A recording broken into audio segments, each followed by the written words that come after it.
ABC News. And I'm Anderson Cooper from CNN. We want to welcome you to Washington University in St. Louis for the second presidential debate between Hillary Clinton and Donald Trump, sponsored by the Commission on Presidential Debates. Tonight's debate is a town hall format, which gives voters a chance to directly ask the candidates questions. Martha and I will ask follow-up questions, but the night really belongs to the people in this room and to people across the country who have submitted questions online. The people you see on this stage were chosen by the Gallup organization. They are all from the St. Louis area and told Gallup they haven't committed to a candidate. Each of them came here with questions they want to ask, and we saw those questions for the first time this morning. Anderson and I and our team from ABC and CNN are the only ones who have seen them.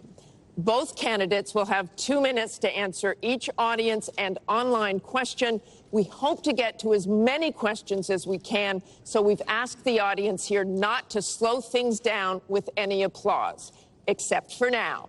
Ladies and gentlemen, the Republican nominee for President, Donald J. Trump, and the Democratic nominee for President, Hillary Clinton.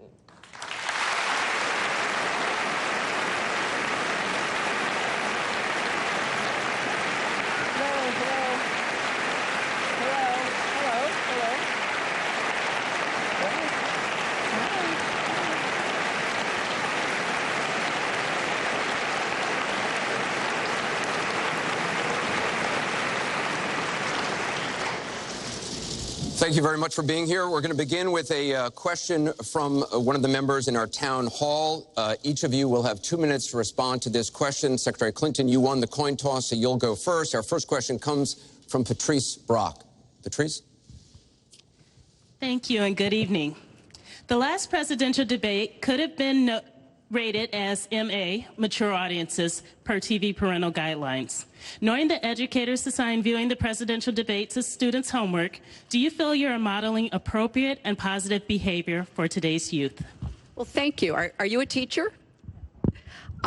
Yes, I think that that's a very good question, because I've heard from lots of teachers and parents about some of their concerns about some of the things that are being said and done in this campaign.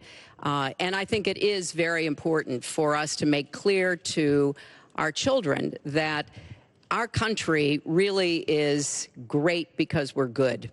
And we are going to respect one another, lift each other up. We are going to be looking for ways to celebrate our diversity. And we are going to try to reach out to every boy and girl, as well as every adult, to bring them in to working on behalf of our country. I have a very positive and optimistic view about what we can do together.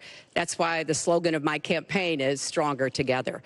Because I think if we work together, if we overcome the divisiveness that sometimes sets Americans against one another, and instead we make some big goals, and I've set forth some big goals, getting the economy to work for everyone, not just those at the top, making sure that we have the best education system from preschool through college and making it affordable, and so much else. If we set those goals and we go together to try to achieve them, there's nothing, in my opinion, that America can't do.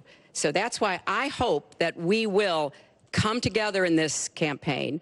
Obviously, I'm hoping to earn your vote. I'm hoping to be elected in November, and I can promise you I will work with every American. I want to be the president for all Americans, regardless of your political beliefs, where you come from, what you look like, your religion. I want us to heal our country and bring it together, because that's, I think, the best way for us to get the future that our children and our grandchildren deserve. Secretary Clinton, thank you. Mr. Trump, you have 2 minutes. Well, I actually agree with that. I agree with everything she said. I began this campaign because I was so tired of seeing such foolish things happen to our country. This is a great country. This is a great land. I've gotten to know the people of the country over the last year and a half that I've been doing this as a politician. I cannot believe I'm saying that about myself, but I guess I have been a politician.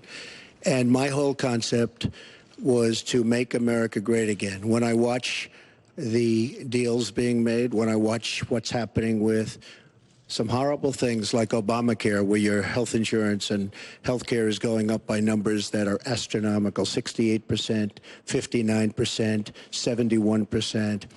When I look at the Iran deal and how bad a deal it is for us, it's a one-sided transaction where we're giving back $150 billion to a terrorist state, really the #1 terrorist state. We've made them a strong country from really a very weak country just 3 years ago.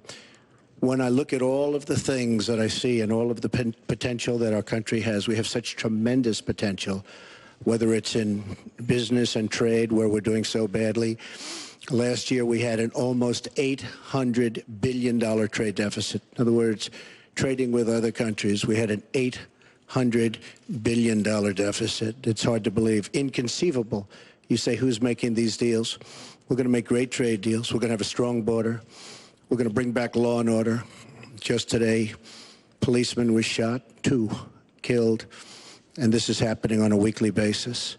We have to bring back respect to law enforcement. At the same time, we have to take care of people on all sides. We need justice. But I want to do things that haven't been done, including fixing and making our inner cities better for the African-American citizens that are so great, and for the Latinos, Hispanics. And I look forward to doing it. It's called Make America Great Again. Thank you, Mr. Trump. The question from Patrice was about, are you both modeling positive and appropriate behaviors for today's youth? We received a lot of questions online, Mr. Trump, about the tape that was released on Friday. As you can imagine, you called what you said locker room banter. You described kissing women without consent, grabbing their genitals. That is sexual assault. You bragged that you have sexually assaulted women. Do you understand that? No, I didn't say that at all. I don't think you understood what was said. This was locker room talk. I'm not proud of it. I apologize to my family. I apologize to the American people. Certainly, I'm not proud of it. But this is locker room talk. You know, when we have a world where you have ISIS chopping off heads, where you have, and frankly, drowning people in steel cages, where you have wars and horrible, horrible sights all over, where you have so many bad things happening. This is like medieval times. We haven't seen anything like this, the carnage all over the world. And they look and they see. Can you imagine the people that are, frankly, doing so well against us with ISIS? And they look at our country and they see what's going on. Yes, I'm very embarrassed by it. I hate it. But it's locker room talk, and it's one of those things. I will knock the hell out of ISIS. We're going to defeat ISIS. ISIS happened a number of years ago in a vacuum that was left because of bad judgment. And I will tell you, I will take care of ISIS. So, Mr. Trump, we should get on to much more important things and much bigger things. Just for the record, though, are you saying that what you said on that bus 11 years ago, that you did not actually kiss women without consent or grope women without consent? I have great respect for women. Nobody has more respect for women than I do. So for the record, you're saying you never did that? I said things that, frankly, you hear these things I said, and I was embarrassed by it, but I have tremendous respect for women. Have you ever done those things? Women have respect for me. And I will tell you, no, I have not. And I will tell you that I'm going to make our country safe. We're going to have borders in our country, which we don't have now. People are pouring into our country, and they're coming in from the Middle East and other places. We're going to make America safe again. We're going to make America great again, but we're going to make America safe again. And we're going to make America wealthy again, because if you don't do that, it sounds harsh to say, but we have to build up the wealth of our nation. Right now, other nations are taking our jobs and they're taking our wealth. Thank you, Mr. Trump. And that's what I want to talk about. Secretary Clinton, do you want to respond? Well, like everyone else, I've spent a lot of time thinking over the last 48 hours about what we heard and saw. You know, with prior Republican nominees for president, I disagreed with them on politics, policies, principles, but I never questioned their fitness to serve. Donald Trump is different. I said starting back in June that he was not fit to be president and commander-in-chief. And many Republicans and independents have said the same thing. What we all saw and heard on Friday was Donald talking about women, what he thinks about women, what he does to women. And he has said that the video doesn't represent who he is, but I think it's clear to anyone who heard it that it represents exactly who he is, because we've seen this throughout the campaign. We have seen him insult women. We've seen him rate women on their appearance, ranking them from 1 to 10. We've seen him embarrass women on TV and on Twitter. We saw him after the first debate spend nearly a week denigrating a former Miss Universe in the harshest, most personal terms. So, yes, this is who Donald Trump is. But it's not only women, and it's not only this video that raises questions about his fitness to be our president, because he has also targeted immigrants, African Americans, Latinos, people with disabilities, POWs, Muslims, and so many others. So this is who Donald Trump is. And the question for us, the question our country must answer, is that this is not who we are. That's why, to go back to your question, I want to send a message, we all should, to every boy and girl, and indeed to the entire world, that America already is great, but we are great because we are good. And we will respect one another, and we will work with one another, and we will celebrate our diversity. These are very important values to me, because this is the America that I know and love. And I can pledge to you tonight that this is the America that I will serve if I'm so fortunate enough to become your president. And we want to get to some questions from online. Well, am I allowed to respond to that? I assume I am. Yes, you can respond to that. It's just words, folks. It's just words. Those words, I've been hearing them for many years.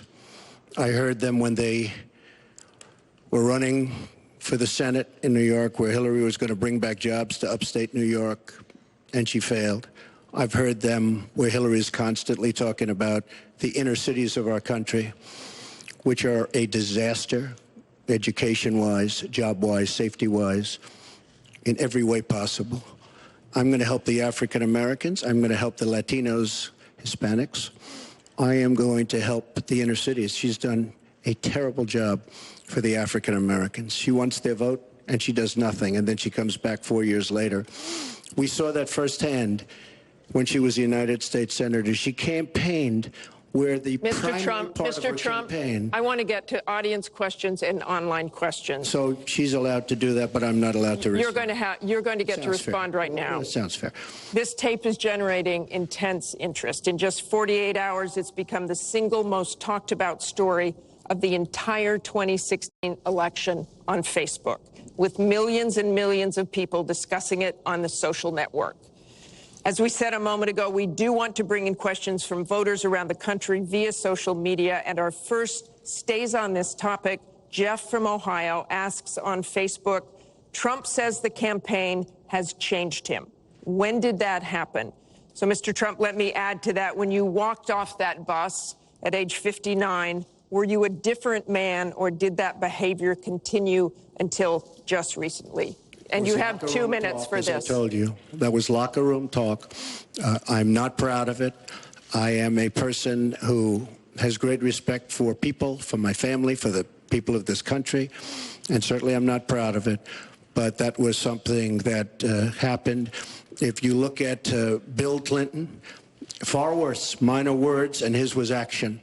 His was what he's done to women. There's never been anybody in the history of politics in this nation that's been so abusive to women. So you can say any way you want to say it, but Bill Clinton was abusive to women. Hillary Clinton attacked those same women and attacked them viciously. 4 of them here tonight.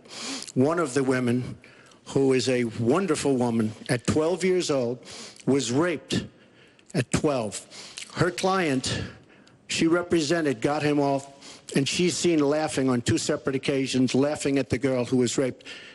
Kathy Shelton, that young woman, is here with us tonight. So don't tell me about words. I apologize for those words. But it is things that people say. But what President Clinton did. He was impeached. He lost his license to practice law. He had to pay an $850,000 fine to one of the women, Paula Jones, who's also here tonight. And I will tell you that when Hillary brings up a point like that, and she talks about words that I said 11 years ago, I think it's disgraceful, and I think she should be ashamed of herself, if you want to know the truth. Can we please hold the applause? Secretary Clinton, you have 2 minutes. Well, first, let me start by saying that so much of what he's just said is not right, but he gets to run his campaign any way he chooses. He gets to decide what he wants to talk about. Instead of answering people's questions, talking about our agenda, laying out the plans that we have that we think can make a better life and a better country, that's his choice. When I hear something like that, I am reminded of what my friend Michelle Obama advised us all. When they go low, you go high. And look, if this were just about one video, maybe what he's saying tonight would be understandable. But everyone can draw their own conclusions at this point about whether or not the man in the video or the man on the stage respects women. But he never apologizes for anything to anyone. He never apologized to Mr. and Mrs. Khan, the Gold Star family, whose son, Captain Khan, died in the line of duty in Iraq, and Donald insulted and attacked them for weeks over their religion. He never apologized to the distinguished federal judge who was born in Indiana. But Donald said he couldn't be trusted to be a judge because his parents were, quote, Mexican. He never apologized to the reporter that he mimicked and mocked on national television, and our children were watching. And he never apologized for the racist lie that President Obama was not born in the United States of America. He owes the president an apology. He owes our country an apology. And he needs to take responsibility for his actions and his words. Well, you owe the president an apology because, as you know very well, your campaign, Sidney Blumenthal, he's another real winner that you have. And he's the one that got this started along with your campaign manager. And they were on television just 2 weeks ago, she was saying exactly that. So you really owe him an apology. You're the one that sent the pictures around your campaign, sent the pictures around with President Obama in a certain garb. That was long before I was ever involved. So you actually owe an apology. And number two, Michelle Obama. I've gotten to see the commercials that they did on you. And I've gotten to see some of the most vicious commercials I've ever seen of Michelle Obama talking about you, Hillary. So you talk about friend, go back and take a look at those commercials. A race where you lost, fair and square, unlike the Bernie Sanders race where you won, but not fair and square, in my opinion. And all you have to do is take a look at WikiLeaks and just see what they said about Bernie Sanders and see what Deborah Wasserman Schultz had in mind, because Bernie Sanders, between superdelegates and Deborah Wasserman Schultz, he never had a chance. And I was so surprised to see him sign on with the devil. But when you talk about apology, I think the one that you should really be apologizing for, and the thing that you should be apologizing for, are the 33,000 emails that you deleted and that you acid washed. And then the 2 boxes of emails and other things last week that were taken from an office and are now missing. And I'll tell you what, I didn't think I'd say this, but I'm going to say it. And I hate to say it. But if I win, I am going to instruct my Attorney General to get a special prosecutor to look into your situation, because there has never been so many lies, so much deception. There has never been anything like it. And we're going to have a special prosecutor. When I speak, I go out and speak. The people of this country are furious. In my opinion, the people that have been long-term workers at the FBI are furious. There has never been anything like this where emails and you get a subpoena You get a subpoena, and after getting the subpoena, you delete 33,000 emails. And then you acid wash them, or bleach them, as you would say, a very expensive process. So we're going to get a special prosecutor, and we're going to look into it, because you know what? People have been, their lives have been destroyed for doing 1/5 of what you've done. And it's a disgrace. And honestly, you ought to be ashamed of yourself. Secretary Clinton, I want to follow up on that. I'm going to let you talk about email. Because everything he just said is absolutely false, but I'm not surprised. Really? In the first debate, and the audience needs to calm down here. I told people that it would be impossible to be fact-checking Donald all the time. I'd never get to talk about anything I want to do and how we're going to really make lives better for people. So, once again, go to HillaryClinton.com. We have literally Trump. You can fact check him in real time. Last time at the first debate, we had millions of people fact-checking, so I expect we'll have millions more fact-checking because, you know, it's just awfully good that someone with the temperament of Donald Trump is not in charge of the law in our country. Yeah, because you'd be in jail. Secretary Clinton.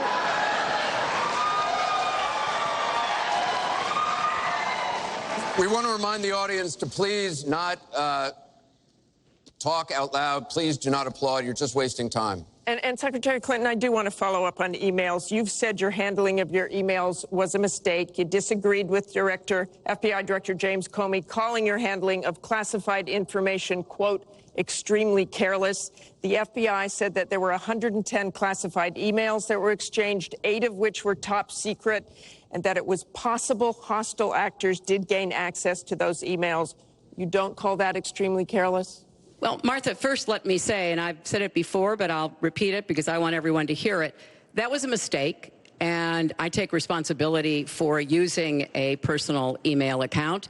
Obviously, if I were to do it over again, I would not. I'm not making any excuses. It was a mistake, and I am very sorry about that. But I think it's also important to point out where there are some misleading accusations from critics and others.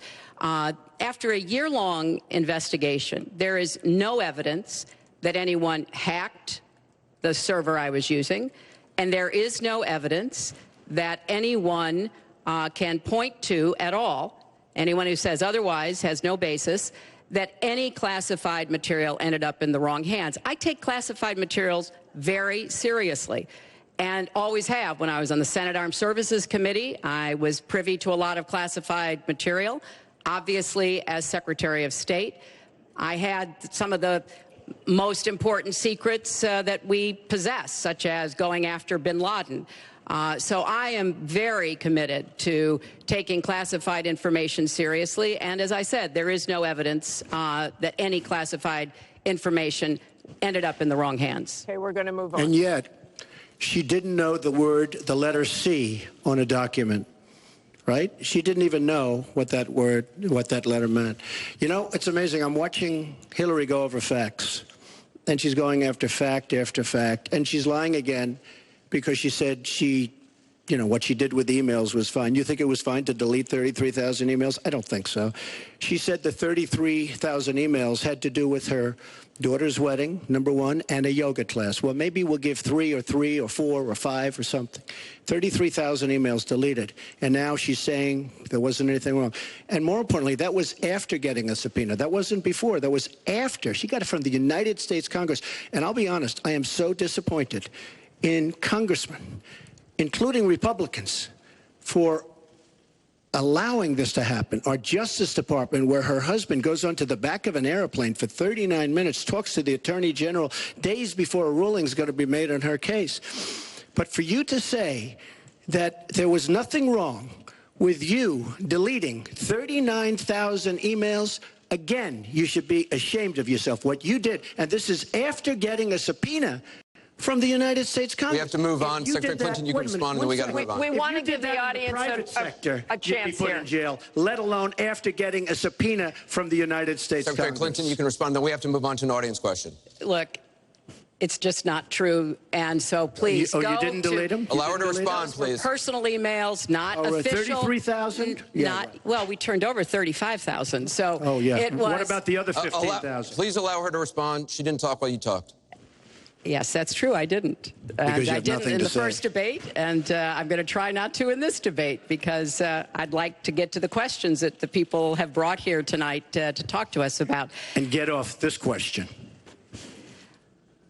Okay, Donald, I know you're into big diversion tonight, anything to avoid talking about your campaign and the way it's exploding and the way Republicans are leaving you. But let's at least focus on some of the issues that people care about tonight. Let's get to their questions. We have a question here from Ken Karpowitz. He has a question about health care. Ken? I'd like to know, Anderson, why aren't you bringing up the emails? I'd like to